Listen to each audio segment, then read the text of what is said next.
You've heard they didn't have toilets, but the real truth about how they survived the filth of 1348 is far more terrifying than you think.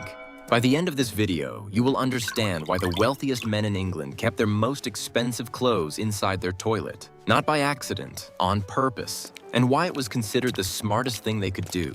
But to get there, you first need to understand the one idea that made 1348 England operate the way it did. An idea so logical, so internally consistent, and so catastrophically wrong that it shaped everything. How they woke up, how they ate, how they died. Because it wasn't ignorance, it was logical. A completely rational, internally consistent system of survival, built entirely on one catastrophically wrong idea. And that wrong idea shaped every single thing they did from the moment they woke up to the moment they fell asleep. The morning in 1348, England begins not with running water, but with a ceramic basin, a cloth, and cold water that was probably already slightly contaminated before you touched it. You wipe your face, your hands, that is all. The rest of your body will not encounter water today, not because you are lazy, because you have been told by physicians, by priests, by every authority you trust, that wetting your skin is one of the fastest ways to die. The logic goes like this. The Black Death is everywhere. It kills 1 in 3 people who encounter it. The medical establishment of the time believes it travels through air, specifically through corrupted air called myasma, and that it enters the body through the pores of the skin. Hot water opens pores. Therefore, hot water opens you to the plague. Therefore, washing your entire body is not hygiene, it is suicide. Grime, in 1348, is not filth. Grime is armor. The layer of skin oil and dirt that has built up over weeks is understood as a biological seal, a fortress wall between you and the pestilential air trying to get inside you. To wash it off is to dismantle your own defenses. If you are wealthy, you have found a workaround. The great hygiene cheat code of the medieval aristocracy is linen.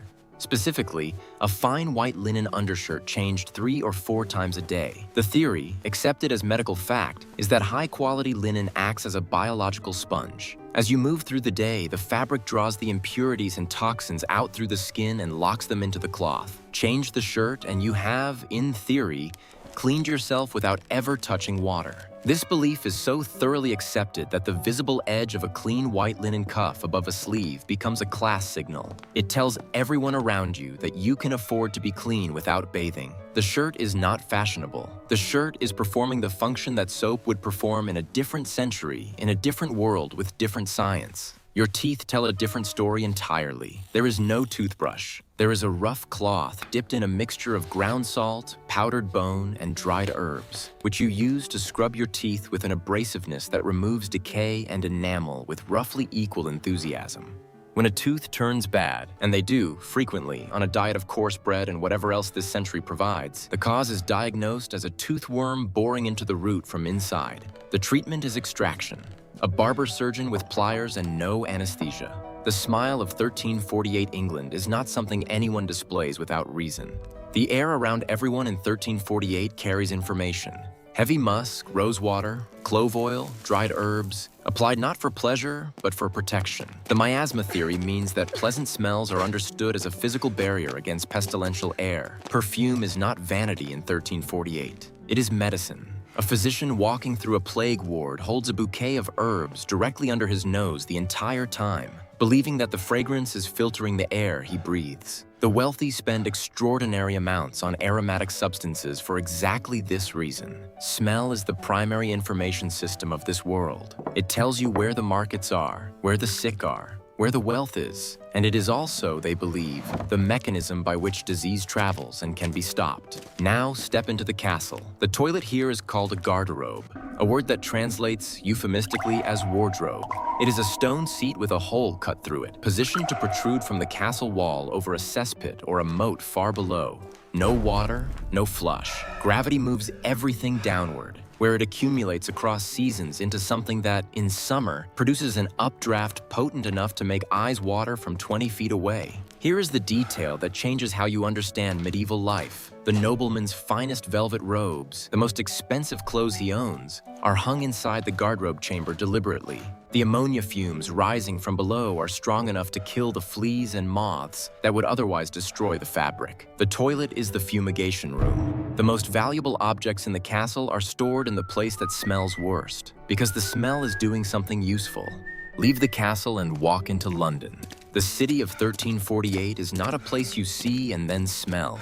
It is a place that hits you as a physical force before you have any visual information at all. Rotting straw, animal waste, the sharp chemical burn of the tanneries, where workers collect human urine and dog feces in open vats to cure leather.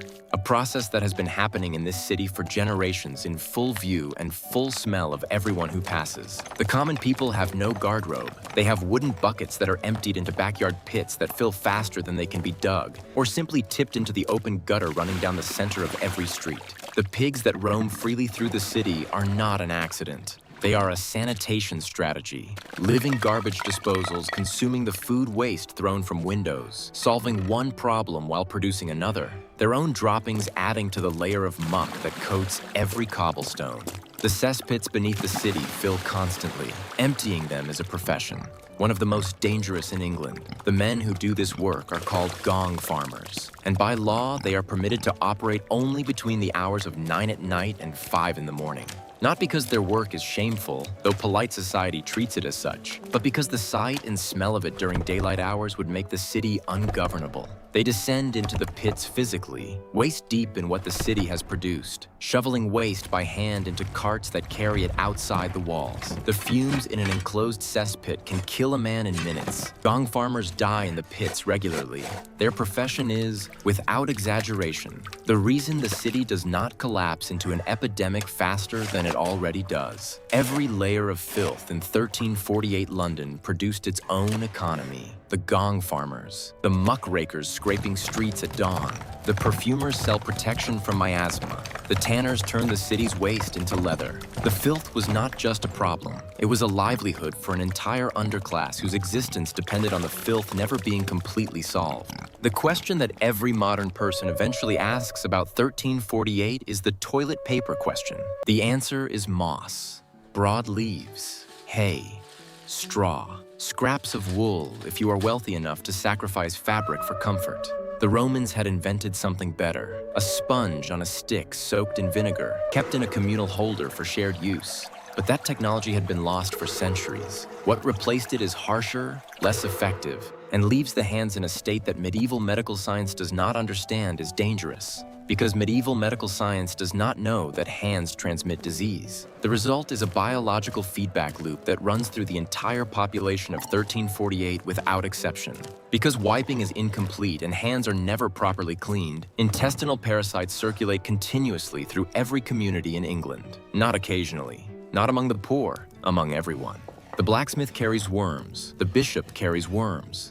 The physician who has just advised a nobleman to change his linen shirt and avoid hot water carries worms. They are the silent universal passengers of the Middle Ages, consuming a portion of whatever calories their hosts have managed to secure, draining energy in a world where energy is already a scarce resource. To look at 1348 England and feel only disgust is to misread the evidence entirely. What the evidence actually shows is something more uncomfortable than disgust. It shows people operating a completely rational system of survival within the technological limits available to them. Their medicine was wrong about germs, but right that something invisible was killing them. Their hygiene was wrong about water, but right that the body needed protection. Every single practice that repels us, the grime as armor, the toilet as wardrobe, the worms as universal fact, was a logical response to a real problem with the tools that existed in that century. What we call basic hygiene today is not common sense. It is the accumulated product of germ theory, municipal water infrastructure, soap chemistry, and 200 years of public health legislation. Remove any one of those, and our own behavior would shift toward theirs faster than we would like to believe. The immune systems forged in that biological chaos were capable of tolerating bacterial loads that would put a modern person in hospital within days. They paid for that immunity with their comfort, their teeth, their children, and their lives. They were not dirty by choice. They were constrained by what their century knew. And what their century knew was trying very hard to keep them alive. The filth of 1348 England was not the absence of civilization. It was civilization, built by hand, maintained at enormous human cost, against biological forces that nobody yet had the science to name.